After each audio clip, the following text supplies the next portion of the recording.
خبرها را از رادیو فردا میشنوید. بله، میرحسین موسوی ضمن تاکید بر اینکه جنبش سبز بر سر مطالبات خود و حق خیش محکم ایستاده،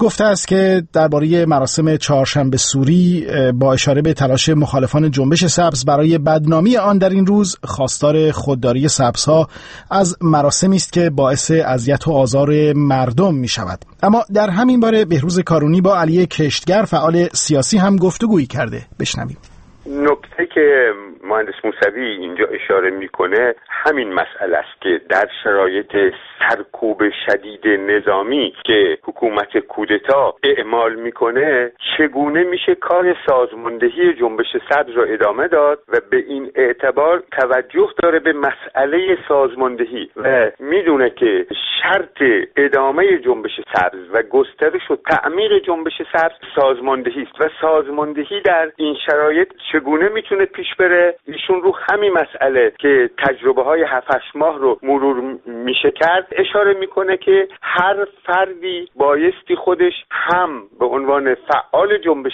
سبز طبیعتاً در صحنه باشه و هم به عنوان رسانه حرکت بکنه و به این معنی است که ارتباط خودش رو با سایرین حفظ بکنه و شبکه‌های اجتماعی که مطرح میکنه همین شبکه‌هایی است که در محلات، در کوچه‌ها، در ادارات، در دانشگاه‌ها و در همه سراسر کشور به نوعی شکل گرفته بود در جنبش سبز و اینا همدیگه رو خبر می‌کردن برای حرکات مختلف و تظاهرات و اقدام مشترک و مؤثر بود. در چنین شرایطی که طبیعتاً سازماندهی آزادانه و رسمی عملی نیست، خب این یکی از راه‌های بسیار مهم سازماندهی است. میرحسین موسوی در مصاحبه با سایت کلمه در مورد اینکه آیا راه حل‌های دیگری برای پیگیری اهداف قانونی جنبش راه سبز وجود داره یا نه، پاسخ داده که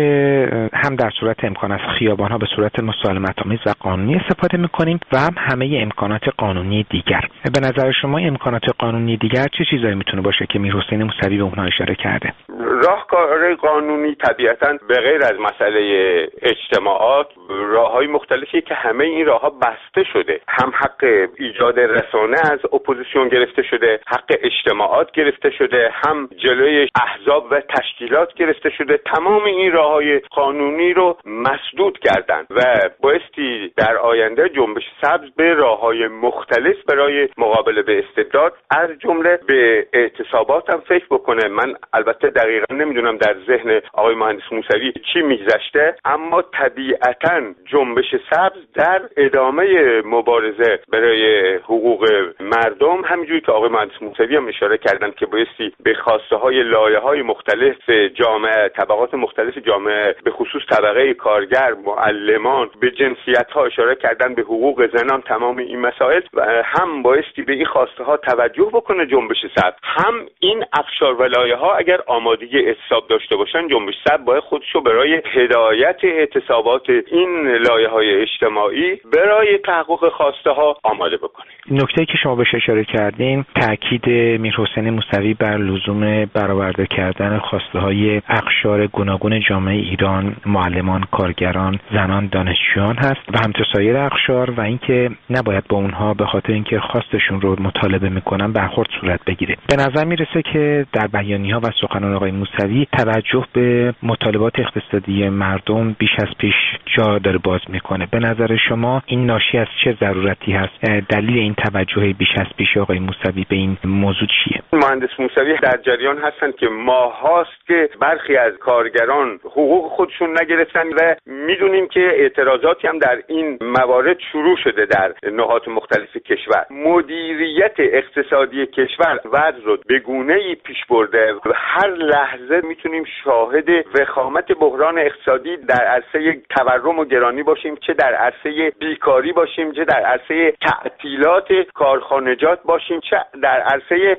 نابودی محصولات و تولیدات و فرآورده‌های داخلی باشیم به خاطر هجوم اجناس و کالاهای چینی به بازار ایران. به تمام این مسائل ایشون توجه کرده و اشاره کرده خود اینها یه نوع پیشبینی نسبت به بحران اقتصادی است که در پیشه و این بحرانی است که به بحران سیاسی کنونی اضافه میشه و به نظر من این دوتا وقتی دست به دست هم بدن اتفاقا راههای دیگری به جز اعتراضات خیابانی مردم خودشون به پیش میگیرن و این راهها طبعا اعتصابات خواهد بود که جامعه در چنین شرایطی اتفاقا آماده میشه برای اعتصابات عمومی و سراسری. گفتگوی بهروز کارونی از رادیو فردا رو میشنیدید با علی کشتگر، فعال سیاسی که درباره آخرین مصاحبه میرحسین موسوی و دیدگاه‌های او درباره جنبش سبز صحبت کرده است.